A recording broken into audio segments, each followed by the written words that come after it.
अस्सलामुअलैकुम, कैसे हैं आप सब लोग? खैरियत से हैं? और जैसे कि बहुत सारे स्टूडेंट्स परेशान थे कि गिटहब डेस्कटॉप क्या होता है और गिटहब से हम किस तरह से न्यू रेपोजिटरी बना सकते हैं, किस तरह हम वर्सल पे अपने प्रोजेक्ट्स को डिप्लॉय कर सकते हैं, किस तरह से हम जाकर नेक्स्ट जेस इंस्टॉल करेंगे, किस तरह हम उसमें सारी चीज़ें ऐड करेंगे, कोई रेपोजिटरी अगर हमें डिलीट करनी है तो हम किस तरह करेंगे, अगर कोई डिप्लॉयमेंट गलत हो जाती है तो उसको हम किस तरह से डिलीट करेंगे, ये सारी चीज़ें हम सीखते हैं इस वीडियो में। और इसके अलावा आगे जैसे जैसे कोर्सेज़ हमारे बढ़ते जाएंगे, चीज़ें आगे बढ़ती जाएंगी, वैसे स्टेप बाय स्टेप आप लोगों को सिखाते रहेंगे। तो यहाँ पर ये हमारे पास एक पेज ओपन है जो कि है github.com। ठीक है, गिटहब में यहाँ पर एक साइन इन का ऑप्शन आ रहा है और यहाँ पर साइन अप का आ रहा है। अगर आप पहले से अकाउंट बना चुके हैं तो साइन इन पर जाकर आपने सिंपली यहाँ पे क्या करना है, लॉग इन कर लेना है। और अगर आप न्यू यूज़र हैं और नया बनाना चाहते हैं तो आपने जाना है साइन अप के ऊपर। और साइन अप पर आने के बाद आपके पास कुछ इस तरह का पेज ओपन होगा और ये फिर आपसे पूछेगा एंटर योर ईमेल। जिस ईमेल पे भी आपने अपना गिटहब का अकाउंट बनाना है, यहाँ पर आप इस डिटेल्स मेंशन करते रहेंगे। जो भी ईमेल आपकी होगी वो करके कंटिन्यू करते रहेंगे और स्टेप बाय स्टेप भी आपसे डिटेल्स मांगता रहेगा। मैंने रिसेंटली अभी वीडियो बनाई थी, जो नया अकाउंट बनाया है उसकी वीडियो मैं इसके साथ मर्ज करके ही आपको अपलोड करूँगी, तो आप उसमें सारा मेथड देख सकते हैं। उसके अलावा हमारी और बहुत सारी चीज़ें जो अभी हम सीखते हैं। मैंने यहाँ क्या करना है, मैंने रिसेंटली जो अकाउंट बनाया था मैं उसको ही साइन इन करने जा रही हूँ यहाँ से। और यहाँ पर मेरा ये ईमेल और पासवर्ड इंटर है, मैंने यहाँ पर सिंपली साइन इन कर दिया। अच्छा, बहुत सारे बच्चों को इशू ये आ रहा है कि जब वो साइन इन करने जाते हैं तो वो उनसे वेरिफिकेशन मांगता है। वो सूरत में मांगता है जो आप लोगों ने अपना गिटहब अकाउंट यूज़ नहीं कर रहे हैं या काफ़ी टाइम से आपने बनाकर उसको लॉग आउट करके छोड़ा हुआ है, तो वो कोई ना कोई ऑथेंटिकेशन में आपको मांग रहा होता है। ठीक है, आपने क्या करना है, सिंपली लॉग इन करना है पासवर्ड डाल के। जब आपसे वेरिफिकेशन मांगेगा तो आपके ईमेल पे उसका कुछ कोड आएगा जो आपने इधर टाइप करके उसको वेरीफाई करना होता है। बहुत सिंपल मेथड है। उसके बाद आपका गिटहब लॉगिन हो जाता है और यहाँ से मैं आ जाती हूँ अपनी प्रोफाइल, मेन प्रोफाइल के ऊपर। ये मेरी प्रोफाइल ओपन है। अच्छा, यहाँ पर मैंने एक रेपोजिटरी ऐड की हुई है और वो किस तरह ऐड होगी वो भी हम यहाँ पर देखेंगे और किस तरह डिलीट होती है वो भी चेक करते हैं। पहले हम आगे बढ़ते हैं। वर्सल डिप्लॉयमेंट का आप जब पेज खोलेंगे, कुछ इस तरह का पेज भी आपके पास ओपन हो सकता है और कुछ अलग मेथड से भी हो सकता है। वो अलग मेथड क्या होगा, जब फर्स्ट टाइम आप ओपन करेंगे तो कुछ इस तरह से आएगा, यानी आपसे पूछेगा कि आपने इसको लॉगिन करना है तो या तो आपने गूगल से करना होता है, यहाँ पर आपको गिटहब से करना होगा क्योंकि आपका जो गिटहब का प्रोजेक्ट होगा वही यहाँ पर आप इसको डिप्लॉय करेंगे। तो डिप्लॉयमेंट के लिए आपसे कनेक्ट पूछेगा कि आपको गिटहब के साथ करना है, गिट लैब के साथ करना है या बिटबकेट के साथ करना है। तो मैंने गिटहब से करना है। या फिर आपके पास कुछ इस तरह का एनवायरनमेंट खुलेगा। स्टार्टिंग डिप्लॉयमेंट से जाके भी आप कर सकते हैं या साइन अप इसी तरह से होगा कि फ़र्स्ट टाइम आपने अकाउंट यहाँ से बनाना है और अगर अकाउंट बना हुआ है तो लॉगिन करना है। लॉगिन करेंगे तो ये आपको ये पेज देगा। और अगर आपने साइन अप करना है तो यहाँ से जाके आपने क्या करना है, इसका अकाउंट बनाना है इस तरह से कि I am working on personal projects. और ये प्रो है तो जाहिर सी बात है ये प्रीमियम होगा, परचेजिंग पर होगा, समथिंग जैसे भी होगा। तो अभी हमने यहाँ पर इसको ऐसे छोड़ देते हैं और हम आगे आते हैं। सबसे पहले हम हमेशा की तरह क्या करते हैं, एक फ़ोल्डर क्रिएट करते हैं। मैंने लास्ट वीडियो में आप लोगों को नैव बार बनाना सिखाया था, लेकिन कुछ बच्चे जो गिटहब डेस्कटॉप से और सारी चीज़ों से वाकिफ़ नहीं है उनके लिए मैं दोबारा वीडियो बना रही हूँ। ये हमारे पास गिटहब डेस्कटॉप का एक पर्पल कलर का आइकन है, इसका एक अलग वो है। ये अकाउंट अलग से आपको गिटहब डेस्कटॉप को डाउनलोड करना पड़ता है। फिर हम इधर से अपनी रेपोजिटरी को पुश कर सकते हैं, क्लोन कर सकते हैं और पुल कर सकते हैं। तो अब अभी हम अपना सबसे पहले क्या करेंगे, यहाँ पर जो हमने फ़ोल्डर क्रिएट किया है इसका हम नाम रख लेते हैं। नाम रखते हैं हम प्रैक्टिस क्लास। कम कर लेते हैं यहाँ। अब मैंने क्या करना है, मैंने यहाँ पर किया है प्रैक्टिस क्लास। तो मैं यहाँ आऊँगी और यहाँ अगर मैं करूँगी न्यू रेपोजिटरी। ठीक है, कि जाहिर सी बात है हम न्यू प्रोजेक्ट बनाने जा रहे हैं तो हमने करना है न्यू। अच्छा, एक चीज़ और बता दूँ मैं आपको कि मैंने अपने गिटहब डेस्कटॉप से साइन आउट करके और जो न्यू अकाउंट गिटहब का बनाया था उस पर मैंने इसको लॉगिन किया था। तो यहाँ से जाके मैं आपको बताती हूँ कि जब आप क्या करेंगे, दोबारा से देखें, इस पे आना है फाइल पे आने के बाद new repository, add local repository, clone repository और वो ऑप्शंस का एक ऑप्शन होगा। यहाँ पर आएंगे साइन आउट ऑफ गिट। ये साइन इन है इस अकाउंट पे। अगर आपको साइन आउट करके दूसरे अकाउंट से साइन इन होना है तो आप यहाँ से साइन आउट करेंगे और दूसरे अकाउंट से साइन इन हो जाएंगे। अभी मैंने नहीं करना, मुझे इसी से करना है, तो मैं इसको यहाँ पे सेव करती हूँ और यहाँ पर आके मैं न्यू रेपोजिटरी पर आ जाती हूँ। न्यू रेपोजिटरी में मैंने जो नाम देना है, जो भी मैं प्रोजेक्ट बनाऊँगी, माई पोर्टफोलियो या माई फर्स्ट वेब या जो भी, ये मैं उससे बनाती हूँ। मैं कर रही हूँ यहाँ पे अंडरस्कोर भी यूज़ कर सकते हैं, हाइफन भी कर सकते हैं, मैं अंडरस्कोर यूज़ कर लेती हूँ। माई वेब, ये मैंने नेम बनाया है अपनी रेपोजिटरी का। ठीक है, और यहाँ पर मैं डिस्क्रिप्शन दे रही हूँ कि मैं क्या प्रोजेक्ट बनाने जा रही हूँ। I create a portfolio website. और यहाँ पर मैं क्या करूँगी, यहाँ पर मैं लिख दूँगी कि मैं कौन से लैंग्वेज से कर रही हूँ ये काम। तो मैं यूज़ कर रही हूँ Next JS, using with Next JS and Tailwind CSS, जिसका मैं इसके अंदर इस्तेमाल करूँगी। आपने जो भी और चीज़ें इसमें यूज़ करनी हो उसको आप बाद में एडिट कर सकते हैं वहाँ से जाके, ठीक है। अब यहाँ पर हम आ जाएंगे चूज़ के ऑप्शन पे कि ये पूछेगा मुझसे कि मुझे किस फोल्डर पे अपना बनाना है क्या रेपोजिटरी जो मैं पुश करने जा रही हूँ वो मैं कहाँ से बनाऊँगी। तो मैंने इस फोल्डर का नेम रखा था प्रैक्टिस क्लास को मैंने सेलेक्ट कर लिया है और यहाँ से मैं सेलेक्ट फोल्डर कर रही हूँ। Initialise the repository with a readme, ये ज़रूर हमने क्रिएट करनी है। यहाँ पे हमने टिक लगाना है, बाकी हमने इसको नहीं छेड़ना, ये नन ही रहने देना है और यहाँ से क्रिएट रेपोजिटरी पर आ जाना है। ये हमारी रेपोजिटरी बन गई है। अब हमने क्या करना है, पब्लिश करना है। इसको पब्लिश हम किस तरह से करेंगे, यहाँ पर हम क्लिक करेंगे, ये एज इट इज़, इसमें मैंने कोई चेंजिंग्स नहीं करनी। यहाँ पर गेट एंटरप्राइज है और ये अभी साइन इन पे मैंने नहीं छेड़ना, फिर और दूसरी चीज़ें शुरू हो जाएंगी। बस सिंपली मेथड में मैं आपको बता रही हूँ कि बस अभी यहाँ आके इसको पब्लिश कर देंगे। ये यहाँ से पब्लिश होना शुरू हो चुका है। इसके पब्लिश होने के बाद हमने नेक्स्ट स्टेप क्या करना है, हम उस पर जाते हैं। ये पब्लिश हो गया। अब ये यहाँ पर ऑप्शन है show in explore, view on GitHub और open in VS code studio. तो मुझे विजुअल कोड स्टूडियो में इसको ओपन करना है क्योंकि इसके अंदर मुझे नेक्स्ट.js इंस्टॉल करनी है। तो जो भी काम मैं यहाँ पर करूँगी वो सारा काम मेरा गिटहब डेस्कटॉप के थ्रू न्यू रेपोजिटरी पर जा रहा होगा, ठीक है।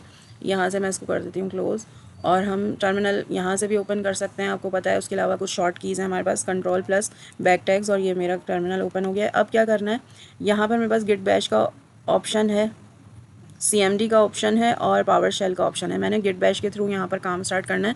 तो मैंने आप लोगों को बताया है कि हम जब यहाँ पर आते हैं और फॉर एग्ज़ाम्पल आपको की याद नहीं है तो आपने यहाँ से इसको कॉपी करना है इंस्टॉलेशन की, ठीक है। अगर आपको याद है तो वेल एंड गुड है। यहाँ पर हम इसकी सबसे पहले इंस्टॉलेशन स्टार्ट करते हैं। npx create -next -app @latest। अब @latest का मतलब क्या है, @latest का मतलब है कि जो भी वर्जन करंट इसका लेटेस्ट वर्जन आएगा वो आपके पास इंस्टॉल हो जाएगा। अच्छा, इसमें एक ऑप्शन और होता है कि मैं स्पेस देके यहाँ पर साथ साथ अपने वेबसाइट का नाम या अपने प्रोजेक्ट का नाम भी क्रिएट कर सकती हूँ, लेकिन मैं यहाँ नहीं करूँगी। मैं इसको सिंपली इधर से इंटर कर देती हूँ। तो ये मुझसे पूछेगा जब मैं अपना वेबसाइट का नेम रखूँगी, मैंने सिंपली माई वेब से ही रखना है। यानी एक फ़ोल्डर मैंने बनाया प्रैक्टिस क्लास का, और प्रैक्टिस क्लास के फ़ोल्डर को मैंने रेपोजिटरी क्रिएट की है गिटहब डेस्कटॉप से, वहाँ से मैंने अपने फ़ोल्डर का नेम रखा है माई वेब। अब जो मैं इसमें नाम दूंगी वो एक तीसरा फ़ोल्डर हो जाएगा, यानी 3 फ़ोल्डर हो जाएंगे मेरे पास। तो मैं किस तरह से करूँगी, CD स्पेस प्रैक्टिस क्लास, फिर उसके बाद मुझे दोबारा लगाना पड़ेगा CD my_web, फिर तीसरा फ़ोल्डर जो कि नेक्स्ट.js का है, फिर मैं थर्ड टाइम लगाऊंगी CD और my ऐप, तब मैं जाके उसमें पहुंचूंगी और उसमें मैं चलाऊंगी npm space run space dev, ठीक है। अब मैं यहाँ पर अपनी वेबसाइट का नाम लिख रही हूँ, माई ऐप भी लिख सकते हैं और उसके अलावा आप माई पोर्टफोलियो भी लिख सकते हैं, जो भी आप चाहें। मैं यहाँ पर सिंपली इसमें कैपिटल लेटर भी यूज़ नहीं करना है आपने, सही है। माई पोर्ट, बस मैंने माई पोर्ट लिख दिया शॉर्ट नेम। अब इसमें ये मुझसे पूछेगा कि मुझे क्या क्या चीज़ें इंस्टॉल करनी है, तो मुझे अभी फ़िलहाल सारी चीज़ों को यस करना है। जब हम कोई ऐसा प्रोजेक्ट बनाते हैं जिसमें हमें टाइपस्क्रिप्ट की नीड नहीं होती तो हम उसे नो कर देंगे, या हमें किसी अदर चीज़ की नीड नहीं होती तो उस वक्त हम नो कर देंगे।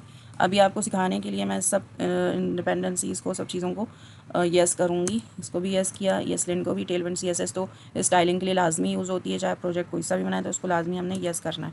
सोर्स की डायरेक्टरी हमारे पास बहुत इंपॉर्टेंट है क्योंकि सोर्स की डायरेक्टरी के अंदर ही हमारे पास सारी चीज़ें मौजूद होती हैं, जैसे कि page.tsx और लेआउट और बहुत सारी चीज़ें। उसके अंदर हमें कंपोनेंट भी बनाने होते हैं, तो ये डायरेक्टरी मोस्ट इंपॉर्टेंट होती है, इसको कभी भी नो नहीं करनी है, हमें यस करना है। ऐप राउट यस, और उसके बाद हमने इसको नो नहीं करना, इसको भी मैं भी यस कर रही हूँ। और देन मैंने इंस्टॉलेशन यहाँ पर स्टार्ट हो गई है। ये देखें, यहाँ हमारा फोल्डर का नेम जो हमने रखा था माई पोर्ट, और यहाँ पर एक ग्रीन डॉट आपको नज़र आ रहा है, वो क्या है कि यहाँ पर मेरा जो मैंने रेपो बनाई है डेस्कटॉप के थ्रू, तो जो इंस्टॉलेशन मेरी वहाँ चल रही है वो मेरी यहाँ ऑटोमेटिकली पुश हो गई, ठीक है। ये सारी फाइल्स जो कि उसके अंदर भी मौजूद होंगी हमारे फोल्डर में VS कोड में, वो सारी यहाँ पर आती जा रही हैं। ये देखते हैं। अब हम जब वहाँ प्रोजेक्ट बनाएंगे, जो जो चेंजिंग्स करते जाएंगे वो सारी चेंजिंग यहाँ पर भी होगी। अभी कुछ इंस्टॉलेशन बाकी है, तो ये साथ साथ चल रही हैं, ठीक है। ये देखें सारी मैं फाइल्स आपको ओपन करके दिखा रही हूँ, अभी वहाँ भी दिखा दूँगी। इसको हम कर देंगे मिनिमाइज़। यहाँ पर इंस्टॉलेशन चल रही है हमारी, तब तक हम क्या करते हैं, हम करते हैं क्या, नेक्स्ट.जेएस का तो मैंने आपको समझा दिया है, योर रेपोजिटरी भी, और यहाँ लॉगिन वर्सल। पहले हमारा फ़ोल्डर क्रिएट हो जाए और गिटहब पे हमारी रेपोजिटरी पुश हो जाए, फिर सारी चीज़ें हम आगे बढ़ाते हैं। अच्छा ये देखें, जब तक हम इन चीज़ों को टैली करते हैं, यहाँ पर हमारे पास सोर्स की डायरेक्टरी के अंदर ग्लोबल CSS फॉन्ट्स का एक फ़ोल्डर दिया हुआ है, फेविकॉन, जो कि हमारा नेक्स्ट.जेएस का वर्सल का लोगो है। ये हमारे किसी काम का फ़िलहाल अभी नहीं है। हमने ग्लोबल CSS की फ़ाइल है ये हमारी, और ग्लोबल CSS की फ़ाइल, ग्लोबल CSS में जो काम होता है वो आपकी पूरी अभी जो वेबसाइट बनेगी उसको हम चेक करेंगे कि उसके अंदर जो भी चेंजिंग्स हो रही होती हैं ग्लोबल CSS के अंदर वो आपकी पेज पे नज़र आती हैं। उसके अलावा लेआउट TSX की फ़ाइल है हमारे पास। जो भी हम प्रोजेक्ट बनाएंगे हमने इसके अंदर रेंडर करना होता है। बॉडी के अंदर ये हमारा HTML आपको नज़र आ रहा है, इसके अंदर HTML लिखा हुआ है। अच्छा, HTML हम इसके अंदर किस तरह कर्ली ब्रैकेट्स के अंदर मेंशन कर रहे होते हैं। तो जो भी कुछ चीज़ों की एडिंग ऐसी होती है जब हम प्रोजेक्ट बनाएंगे, तो आपको जो जो चीज़ें ऐड हो रही होंगी इसमें साथ साथ बताएंगे कि ये हमारे किस काम आती है। इसके अलावा page.tsx की, अच्छा यहाँ पर देखें ये सब जगह आपको U नज़र आ रहा है क्योंकि ये हमारी रेपोजिटरी उसके अंदर पुश हो रही है। और यहाँ पर जब मैं इस पर कर्सर रखती हूँ तो अनट्रैक्ड आपको दे रहा है। जब इसमें चीज़ें कम्प्लीटली चली जाती हैं सक्सेसफुली तो यहाँ M बना हुआ आ जाएगा, और M क्यों बना हुआ आएगा वो भी मैं आपको दिखा दूँगी। अच्छा, page.tsx की बात करें तो page.tsx की जो फ़ाइल है वो हमारे पास बहुत इंपॉर्टेंट होती है। इसी फाइल से हमारा पूरा वेबसाइट का दारोमदार चल रहा है। ये एक ऐसी फ़ाइल है कि अगर मैं इसमें जो भी चेंजिंग्स करूँगी वो आपकी वेबसाइट पर दिखेगा। ये इंस्टॉल हो जाए तो कंटिन्यू मैं सक्सेसफुली इसको आपको पहले तो उसकी वेब व्यू दिखाऊंगी कि हमने वेब व्यू में किस तरह से जाना है।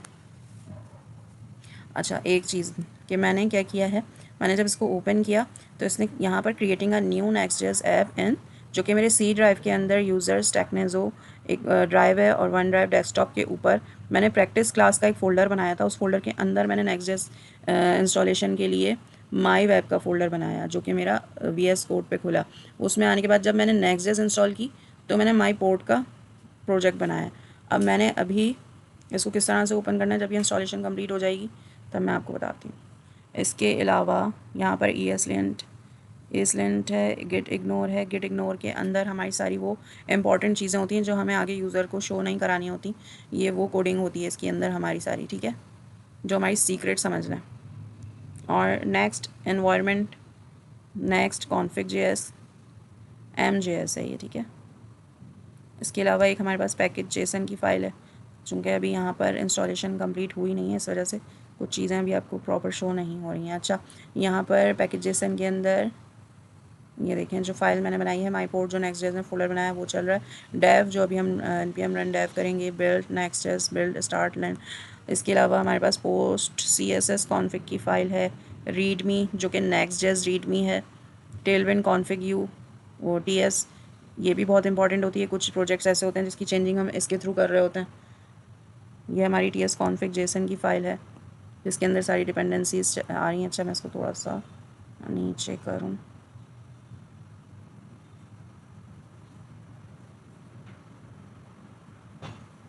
ये भी चेकिंग फॉर क्विक फिक्स चल रहा है ना, इसमें जो ये एरर आ रहा है उसको ठीक करेंगे अभी हम। अच्छा जी, हमारा सक्सेसफुली जो नेक्स्ट.जेएस का फ़ोल्डर है, प्रोजेक्ट है, वो इंस्टॉलेशन हमारी नेक्स्ट.जेएस की हो गई है। जब तक ये अपलोड होता है हम यहाँ पर आते हैं और मैं आपको एक चीज़ दिखाती हूँ। प्रैक्टिस क्लास के अंदर माई वेब जो कि मेरा ये वाला फ़ोल्डर है वो यहाँ पर ओपन हो गया। ये मैंने गिटहब डेस्कटॉप से बनाया था, ठीक है। अब मुझे आना है किस इन्वायरमेंट में, माई पोर्ट जो कि नेक्स्ट.जेएस का है। इसको शॉर्ट कर देती हूँ ताकि ईजिली समझ में आए। ये माई पोर्ट जो अभी मैंने इंस्टॉलेशन की है, जो कि मैंने बनाया है नेक्स्ट.जेएस का फ़ोल्डर, वो ये माई पोर्ट है। तो मैं अगर यहाँ पर डायरेक्टली करूँगी npm space run space dev, enter करती हूँ तो ये मेरे पास नहीं खुलेगा, ये मुझे एरर देगा। जब आप लोगों के पास ये एरर आता है तो आप लोग परेशान हो जाते हैं कि ये पता नहीं क्या हुआ, सही इंस्टॉल हुआ या नहीं हुआ। तो इसका रीज़न ये होता है कि जो फ़ोल्डर आपने यहाँ बनाया होता है बस वो फ़ोल्डर आ रहा होता है, लेकिन जो इंस्टॉलेशन करते हैं उसमें नेविगेट करने के लिए cd स्पेस माई हाइफन पोर्ट। अब मैं अपने इस बात के अंदर आ चुकी हूँ। देखिए मेरे 3 फ़ोल्डर नेम आ रहे हैं, प्रैक्टिस क्लास जो कि डेस्कटॉप पर बनाया हुआ है, माई वेब जो मैंने डेस्कटॉप गिटहब से बनाया है, और माई पोर्ट जो कि नेक्स्ट.जेएस का फ़ोल्डर है, प्रोजेक्ट नेम है। अब मैं जाऊंगी npm space run space dev, तो ये खुल जाएगा, जो कि ये ओपन हो चुका है अल्हम्दुलिल्लाह।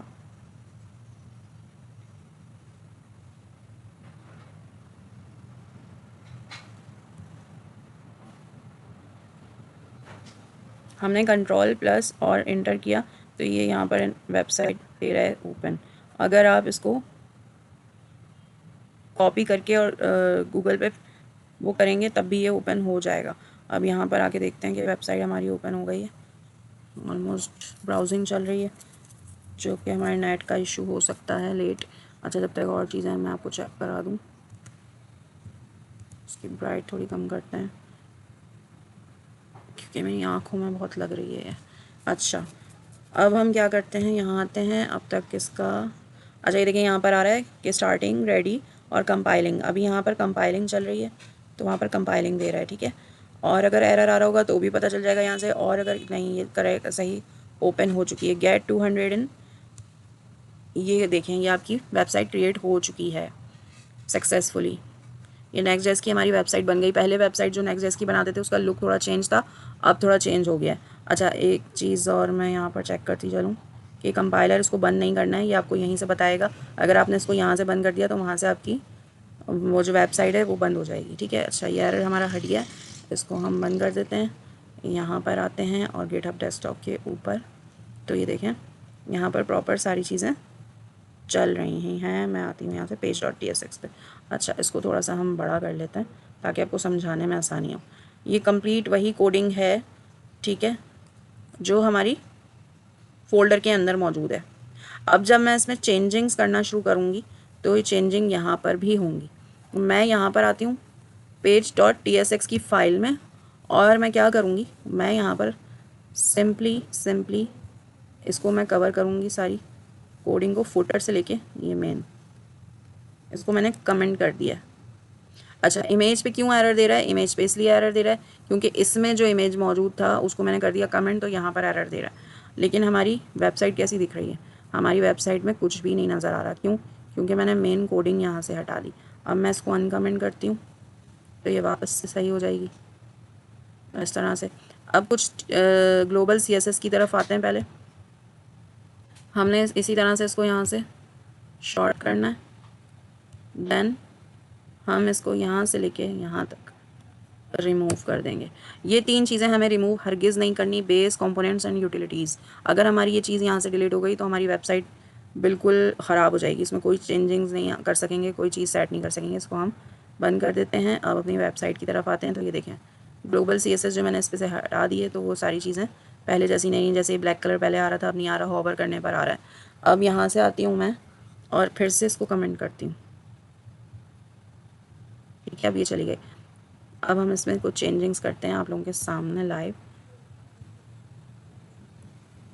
मैं इसको हटा देती हूँ, ठीक हो गया। अच्छा, इसको कर लेते हैं थोड़ा सा ऐसे ताकि हमारी जो कोडिंग है वो सिमट कर आ जाए सामने, तो मैं उसमें जो भी चेंजिंग्स करूँ आपको नज़र आए। अच्छा, आपने क्या करना है, इसमें थोड़ी सी टेलविंड ऐड करते हैं, बैकग्राउंड कलर हम चेंज करते हैं BG। अब जब मैं BG लिखती हूँ तो देखें आप लोगों ने क्या करना है, आप लोगों ने टेलविंड CSS इंटेलिसेंस जो कि आपके यहाँ पर VS कोड में एक्सटेंशन का ऑप्शन है वहाँ से जाके इंस्टॉल कर लेनी है, ठीक है। तो ये क्या होता है, जब आप टेलविंड अप्लाई कर रहे होते हैं तो ये आपको सजेशन देना शुरू कर देता है इसकी इंटेलिसेंस। मैंने BG लिखा, इसने समझ लिया कि मैं बैकग्राउंड कलर की बात कर रही हूँ, तो इसने मुझे ऑप्शन दे दिए कि बैकग्राउंड कलर पर मैं जा रही हूँ कौन सा कलर चूज़ करना है। तो मैं यहाँ पर पहले कर लेती हूँ स्लेट 400। तो देखिए मेरी वेबसाइट का कलर चेंज हो गया। अब इसमें क्या होता है, इसमें नंबर 100 से लेके 900 तक हैं। अब मैं इसमें कोई भी कलर ऐड कर सकती हूँ। फॉर एग्जांपल हम यहाँ पर कर लेते हैं पर्पल, पर्पल का 400 शेड। अगर मैं यहाँ से इसको जाके 300 कर देती हूँ तो ये और थोड़ा लाइट हो जाएगा, ठीक है, इस तरह से। अच्छा, ये हमारे पास कलर चेंज किया मैंने। अब मैं इसमें कुछ प्रिंट भी करवा के देख लेती हूँ। तो यहाँ पर मैं आ रही हूँ, H1 का टैग यूज़ किया है, यानी कि हेडिंग का टैग यूज़ किया है, और यहाँ मैं लिख दूँगी हेलो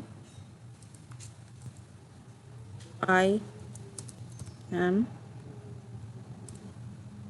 अब आप ऊपर देखते जाएं चेंजिंग्स आ रही हैं। Hello I am mega Rizwan, ठीक है।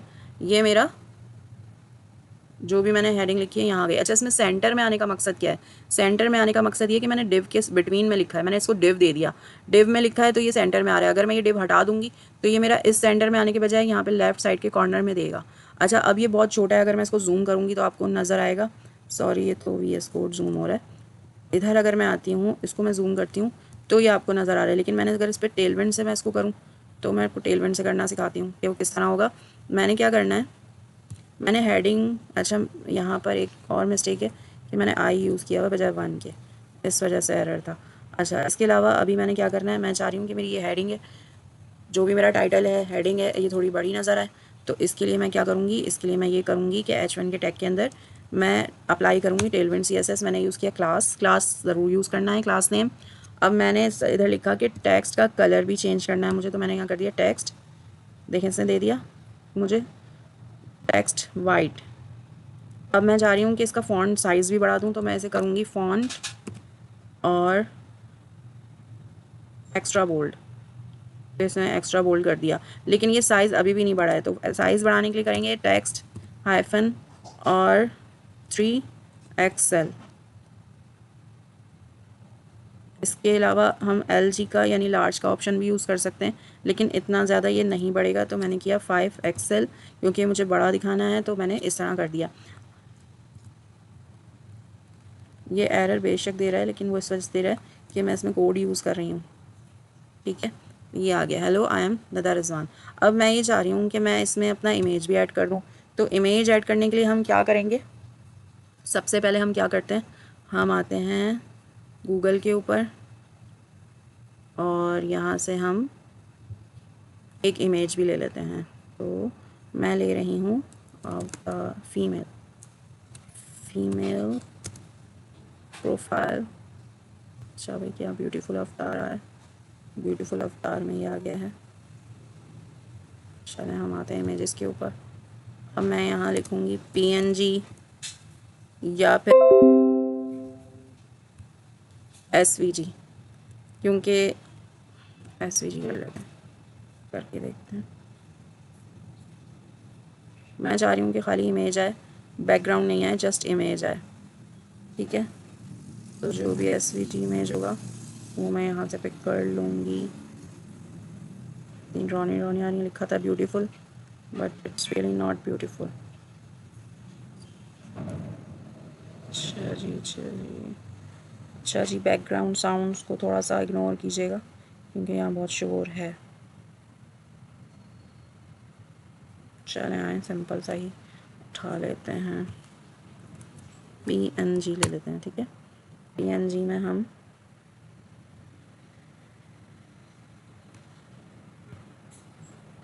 अब यहाँ से आके चेक करते हैं कोई इससे और बेटर है, क्योंकि मैं अपना नाम लिख चुकी हूँ और मैं अपने नाम के साथ कोई इमेज सूटेबल लगाऊंगी।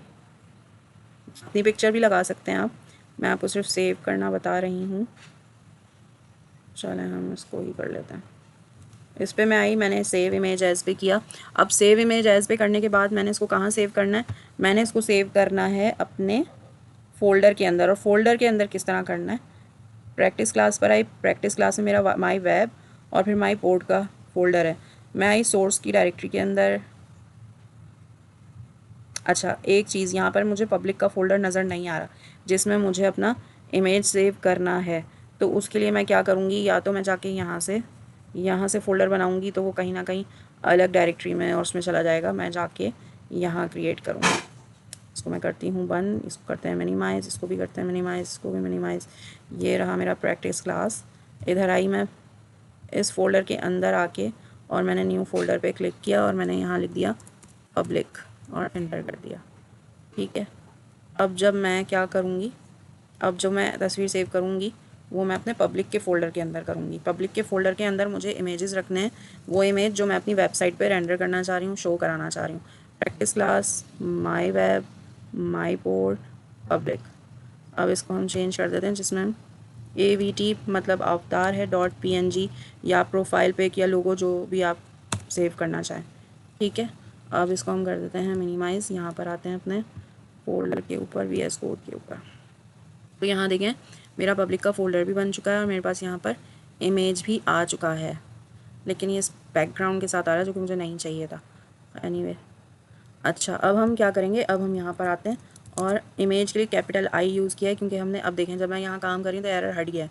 जब मैं इमेज की बारी आई है यहाँ पर तो एरर हट गया। Image enter source. अच्छा, सोर्स में मुझे कर्ली ब्रैकेट में नहीं देना, डबल कोट के अंदर देना है। अच्छा, अब मैंने इसको बताना है कि मेरा कौन से फ़ोल्डर में, पब्लिक के फ़ोल्डर में। पब्लिक के फ़ोल्डर में तो मैंने यहाँ पर यूज़ किया है फॉरवर्ड स्लैश, तो ये मुझे दे रहा है माई पोर्ट। अगर मैं बहुत ज़्यादा करूँगी फिर फॉरवर्ड स्लैश करूँगी फिर मुझे दिखाएगा पब्लिक, फिर मैं फॉरवर्ड स्लैश करूँगी फिर अवतार पे जाएगा, तो ये मेरी वेबसाइट पर नहीं रेंडर होगा, एरर दे देगा। ठीक है, एरर दे देगा, तो इसलिए मैं क्या करूँगी, मैंने इसको सिंपली यहाँ से हटाया ऐसे।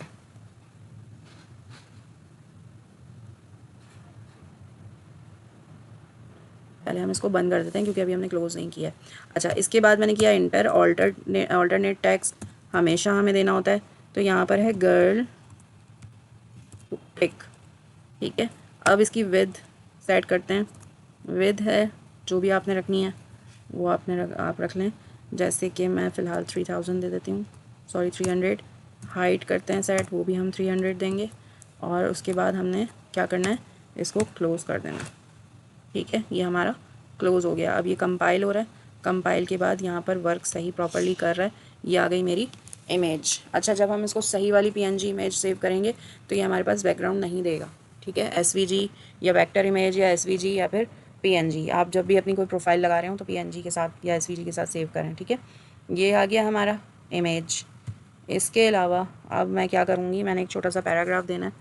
पैराग्राफ टैग यूज़ करते हैं लॉरेन, जो कि हमारे पास एक इमिटेशन पैराग्राफ की सूरत में होता है। तो अब चेक करते हैं उसको, तो ये यहाँ पर दिख रहा है बहुत ही इससे मैच नहीं हो रहा, तो उसको सेट करते हैं, इधर आते हैं, इसको हम करते हैं ऊपर इस तरह से। ठीक है, इसको हम करते हैं नीचे। पैराग्राफ पे मैं आती हूँ, स्पेस मैंने दिया इसको क्लास देने के बाद मैं इसको सेट करूँगी कि मेरा जो टेक्स्ट है वो हो वाइट कलर में, स्पेस फॉन्ट हो मेरा जस्ट बोल्ड में, और इसके अलावा टेक्स्ट साइज़ मेरा हो 1 एक्सेल। अब यहाँ पर आप चेंजिंग्स देखते जा रहे हैं कि जैसे जैसे आ रही है। इसको हम प्रोफाइल पिक्चर को थोड़ा सा बड़ा कर लेते हैं।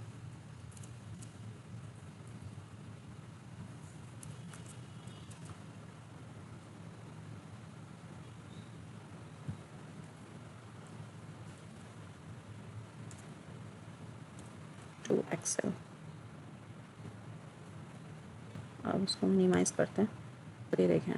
ठीक है, इस तरह से हमने एक वो बना लिया। टेक्स्ट कलर आप कुछ भी दे सकते हैं, ज़रूरी नहीं है कि वाइट, ब्लैक देना चाहें तो ब्लैक दे सकते हैं, या तो ये देखें शेड्स नेम ये आपको दे रहा है।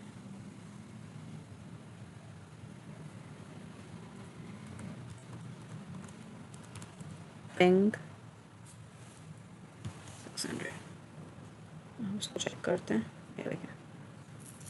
अच्छा जी, ये तो आपको इमेज ऐड करना बता दिया page.tsx के अंदर, किस तरह से इमेज सेट किया है हमने, किस तरह हमने अपना नेम और अपना पैराग्राफ किया है। ये जो हमारे पास page.tsx की फ़ाइल है, ये बहुत इंपॉर्टेंट फ़ाइल होती है हमारे पास।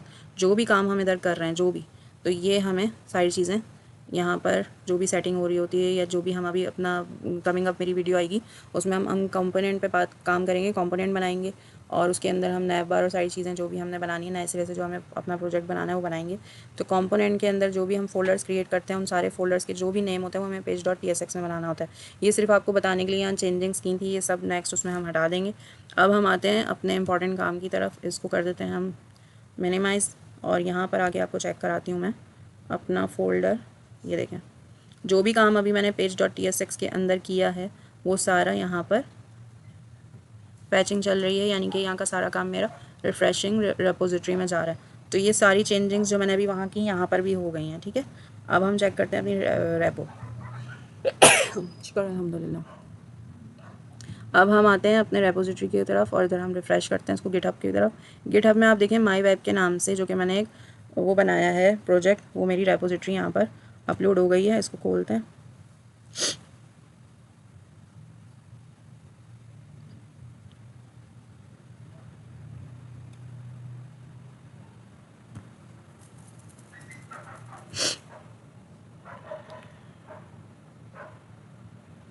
अच्छा जी, यहाँ पर अभी मेरा फ़ोल्डर शो नहीं हो रहा है, बट हो जाएगा।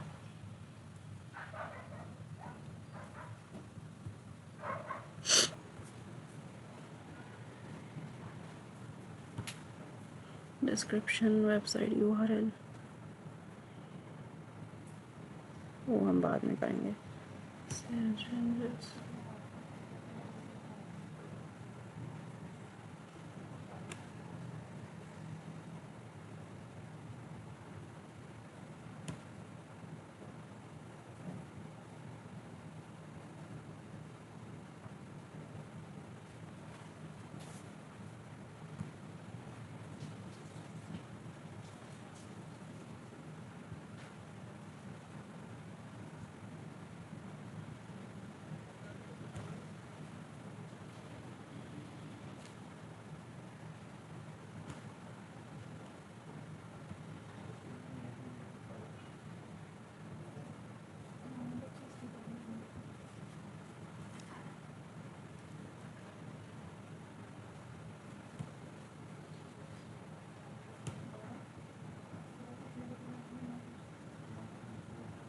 अच्छा, ये हमारा, चलें हम इसको डिप्लॉय तो करते हैं, देखते हैं डिप्लॉयमेंट हो रही है या नहीं।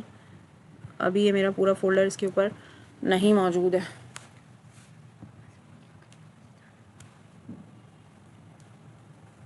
प्रोजेक्ट पर आए, ऐड न्यू से हमने प्रोजेक्ट किया। प्रोजेक्ट सेलेक्ट करने के बाद यहाँ पर इंपोर्ट गिटहब रिपोजिटरी करेगा, ठीक है।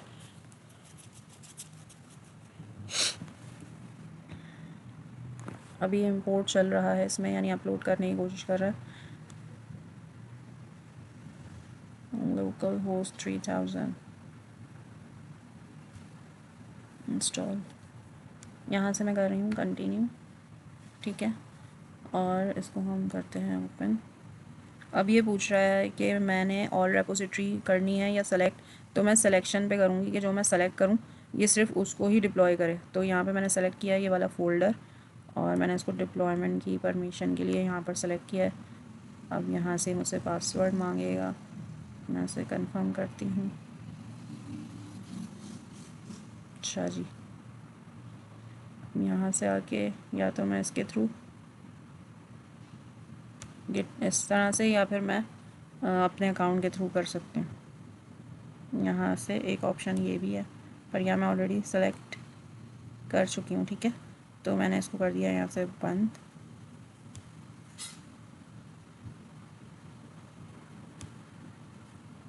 माई वेब, ये रही माई वेब। अच्छा, अब ये मुझसे पूछ रहा है अदर सेलेक्ट हुआ हुआ है, ठीक है। अगर मैं चाहूँ तो यहाँ पे नेक्स्ट जेस जो मैंने लैंग्वेज यूज़ की है या जो भी आपको नेम्स इसमें हैं लैंग्वेज के यूज़ करने पर, मैं अदर पे ही कर रही हूँ, ठीक है। ये मेरी रूट फाइल है। अगर मैं इस पर एडिट पर आती हूँ तो ये मुझसे पूछ रहा है, यहाँ पर एक ही वेब का नेम दिख रहा है। अगर इसके अंदर जो मैंने माई ऐप बनाई थी तो वो होती, तो वो आपको 2 ऑप्शन दे रहा होता, तब रूट फाइल यही होती। अभी भी रूट फाइल यही है, तो इसमें मैंने कोई चेंजिंग्स नहीं करने। डिप्लॉयमेंट करके देखते हैं कि ये डिप्लॉय हो रहा है या नहीं। इस पर चेक कर लेती हूँ। अगर मुझे बिल्ड कमांड कोई भी चीज़ें ऑन करनी हो, npm run वर्सल बिल्ड और npm run बिल्ड, कौन से उस पर करना है, तो मैं कर रही हूँ npm run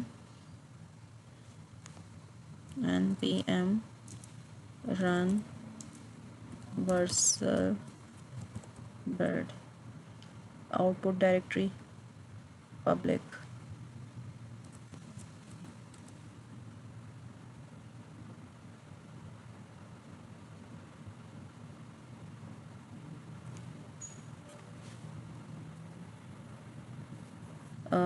चीज़ें ऑन करनी हो, npm run वर्सल बिल्ड और npm run बिल्ड, कौन से उस पर करना है, तो मैं कर रही हूँ npm run run Vercel build output directory public.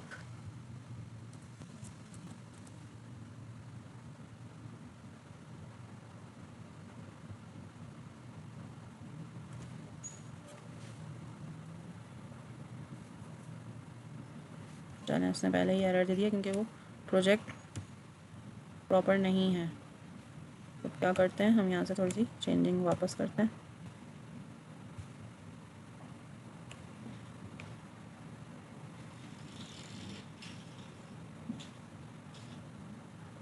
I think deploy तो हो जाए, कहीं एरर ना आए नॉट फाउंड का। Hope so. सही, ये हो तो गया, लेकिन ये एरर क्यों आ रहा है? जाहिर सी बात है उसमें पूरी चीज़ें ऐड नहीं हैं। ये ठीक ठाक एरर्स दे रहा है यहाँ से।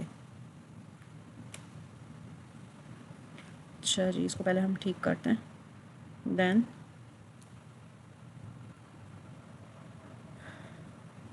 Manage next is Vercel deployment.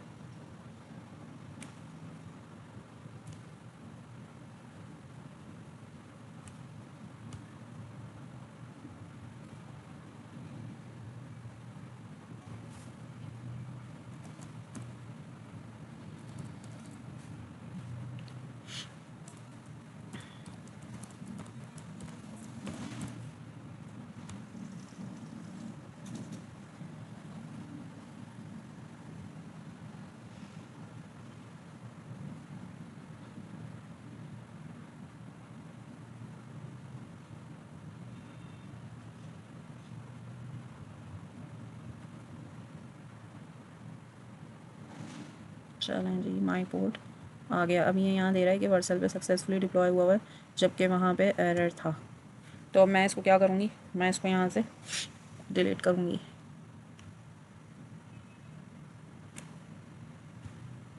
Configure करते हैं यहाँ से,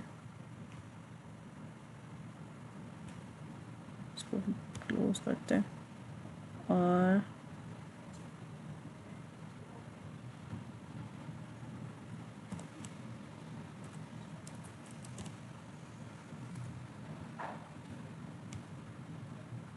अब हम क्या करते हैं, यहाँ पर आके और इसको पहले हम कर देते हैं क्या, वर्सल पे जो मैंने अभी डिप्लॉयमेंट की है और मेरा डिप्लॉय नहीं हुआ, तो उस प्रोजेक्ट को मैं डिलीट करती हूँ और दोबारा कोशिश करती हूँ कि ये मेरा डिप्लॉय हो।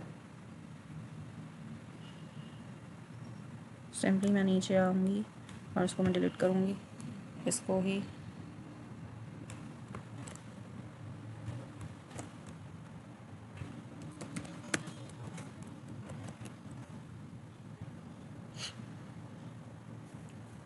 सही। अब मैं क्या करती हूँ, दोबारा से कोशिश करती हूँ।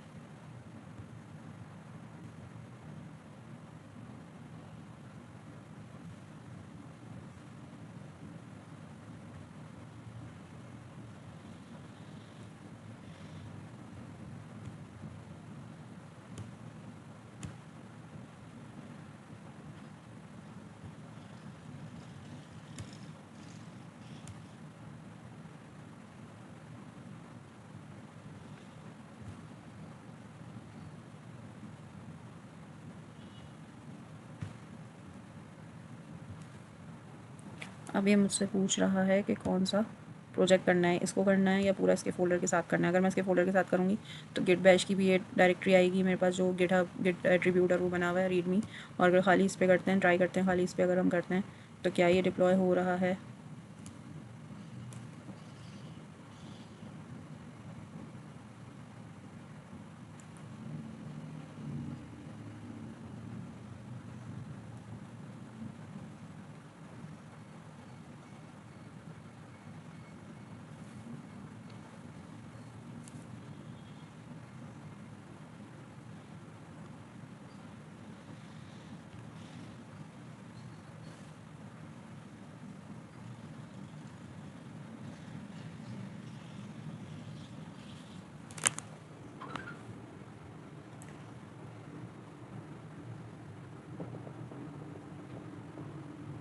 तो कॉन्ग्रेचुलेशंस, ये मेरा डिप्लॉय हो चुका है और अल्हम्दुलिल्लाह अल्हम्दुलिल्लाह ये प्रोजेक्ट मेरा डिप्लॉय हो चुका है, ठीक है। अब जब ये मुझे जो भी इसका लिंक मिलेगा, जब भी मैं वो लिंक दूंगी, तो वो लिंक हम क्या कर सकते हैं, कंटिन्यू टू। अब जब भी ये लिंक किसी को दूंगी, तो इस लिंक के थ्रू जब मैं ये खोलूँगी तो मेरा विज़िट पर ये इस तरह से पेज ओपन हो जाएगा, ठीक है। तो वो वेबसाइट कोई भी देख सकता है। इस तरह से हमारे ये सेशन कंप्लीट हुआ। इसमें किस तरह से गिटहब की रेपोजिटरी बनती है, किस तरह से डिलीट होती है और किस तरह से वर्सल पे डिप्लॉय होती है, वो हमने मेथड सारे जाने हैं। इंशाल्लाह नेक्स्ट वीडियो जो कि इंशाल्लाह कल मैं अपलोड करूँगी, और कंपोनेंट्स के बारे में जानेंगे, उसकी डिटेल्स के बारे में जानेंगे, क्योंकि हमारी कमिंग अप क्लास उसी के हवाले से। अपना बहुत सारा ख्याल रखें, दुआओं में याद रखें। फिर इंशाल्लाह मुलाकात होती है आपसे। अल्लाह हाफ़िज़।